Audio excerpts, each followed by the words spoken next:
বন্ধুরা, আজকে আমার হাতে দেখতে পাচ্ছেন আনারস। এটা সিজনাল ফল। এই আনারসের অনেক উপকারিতা রয়েছে। এখানে পর্যাপ্ত ভিটামিন সি আছে, আপনারা জানেন।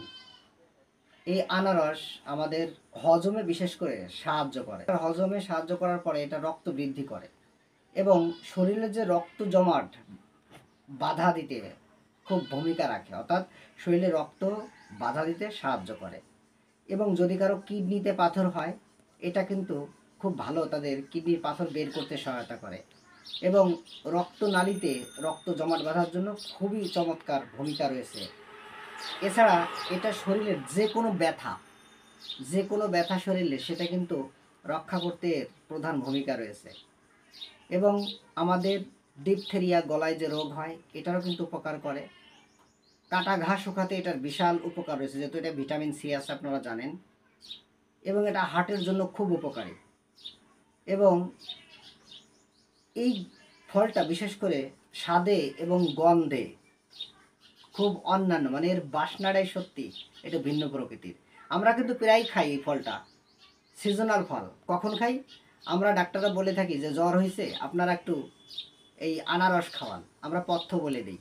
এই আনারসে কিন্তু আরেকটা গুরুত্বপূর্ণ উপাদান আছে বন্ধুরা, এটা পেটে কৃমিকে কিন্তু মারতে সহায়তা করে। মানে কৃমি যাদের আছে, বাচ্চারা যদি খায়, কৃমিগুলো কিন্তু চলে যেতে বাধ্য। এবং এটা যাদের যৌন রোগ আছে, যাদের টেস্টোস্টেরন লেভেলটা কম, তারা এটা খেতে পারেন। টেস্টোস্টেরন লেভেলটা খুব ভালো, এটা বৃদ্ধি করে। এবং জন্ডিস যাদের আছে, এরাও খাইলে এটা উপকার করবে। ঠান্ডা কাশির তো কথা বললামই, ঠান্ডা কাশি, জ্বর, এখানে খুব ভালো উপকার করে এই আনারস। এবং আরেকটা কথা না বললেই নয়, কৃমির কারণে যাদের ক্ষুধা মরে গেছে, এই ফলটা খেলে তাদের কিন্তু কৃমি মারা যাবে, পাশাপাশি ক্ষুধা বৃদ্ধি হবে। এবং যাদের রক্ত কম, তাদের কিন্তু রক্তটা এটা বাড়বে। এত উপকারিতা রয়েছে এই ফলে। এবং পিত্তরসের রোগ যাদের আছে, মানে লিভারের সমস্যা, এদেরও কাজ করে। এবং যাদের প্রস্রাব মনে করেন কম হয়, এটা খেলে কিন্তু প্রস্রাব স্বাভাবিক হবে। এবং প্রস্রাবের যদি মূত্রনালীতে কোনো সমস্যা থাকে, এটা কিন্তু কন্ট্রোল করে। কিন্তু এটা আমাদের পেটের ভিতরে যদি অত্যাধিক কারো গ্যাস থাকে, তারা কিন্তু খাইলে এটা গ্যাস হতে পারে। মানে অত্যাধিক যাদের গ্যাস আছে, তারা এটা খাবেন না। শ্বাসকষ্ট, ডায়রিয়া, এখানে কিন্তু এটা ব্যবহার করা যায়। এবং বন্ধুরা, আর একটা কথা না বললেই নয়, এটা কিন্তু টিবি বা যক্ষা রোগের জন্য বিশেষ ভূমিকা পালন করে। এবং আরেকটা মডার্ন রোগ আমাদের সবার ভিতরেই প্রায় দেখা যায়, সেটা হচ্ছে নেশা, বদনেশা, যেটা ধূমপান, বিড়ি খাওয়া। এখানে ভিটামিন সি পর্যাপ্ত রয়েছে। এই জন্য যারা ধূমপান করে, ধূমপান করার পরে যে পার্শ্ব প্রতিক্রিয়া হয়, বিশেষ করে এই পার্শ্ব প্রতিক্রিয়াকে রোধ করতে পারে। বন্ধুরা, এই হাতে যে আনারস, এই আনারসের কিন্তু আবার অনেক অপকারিতা রয়েছে।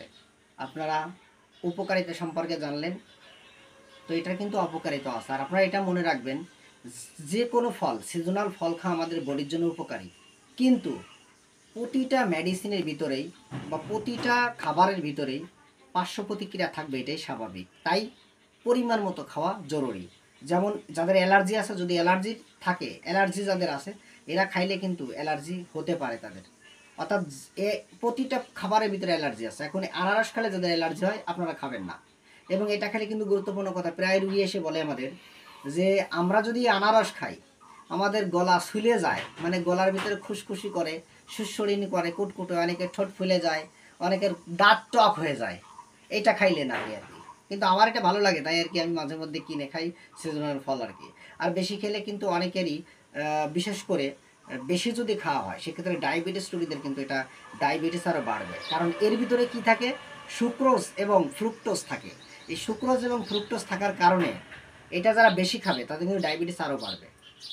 তো যদি গলার ভিতরে কারো ক্ষত থাকে, পেটে ব্যথা থাকে এবং প্রচুর গ্যাস থাকে, এরা যদি বেশি পরিমাণে খান, তাহলে কিন্তু এদের বদহজম হতে পারে এবং গ্যাস বেশি বাড়তে পারে। এবং গলার ভিতরে ওই যে বললাম যে টক হয়ে যেতে পারে, দাঁত টক হয়ে যেতে পারে। তো এর কিন্তু পার্শ্ব প্রতিক্রিয়া রয়েছে। এবং আর একটা উপাদান এর ভিতরে রয়েছে, এটা ক্ষতি করে বিশেষ করে বেশি খাইলে, সেটা হলো কি আমাদের রক্তকে পাতলা করে ফেলে। কারণ এর ভিতরে আমাদের একটা এনজাইম রয়েছে, সেটা হচ্ছে ব্রোমেলেইন। ব্রোমেলেইন নামক এক প্রকার এনজাইম রয়েছে। সুতরাং আজকে এই পর্যন্তই। যদি আমার ভিডিওটি ভালো লাগে, অবশ্যই আপনারা এই আনারসের ভিডিওটা অবশ্যই শেয়ার করবেন অন্য বন্ধুদের ভিতরে ছড়িয়ে দেওয়ার জন্য। ধন্যবাদ, নমস্কার। আমি ডাক্তার হরিদাস সিকদার, আলফাডাঙ্গা, ফরিদপুর।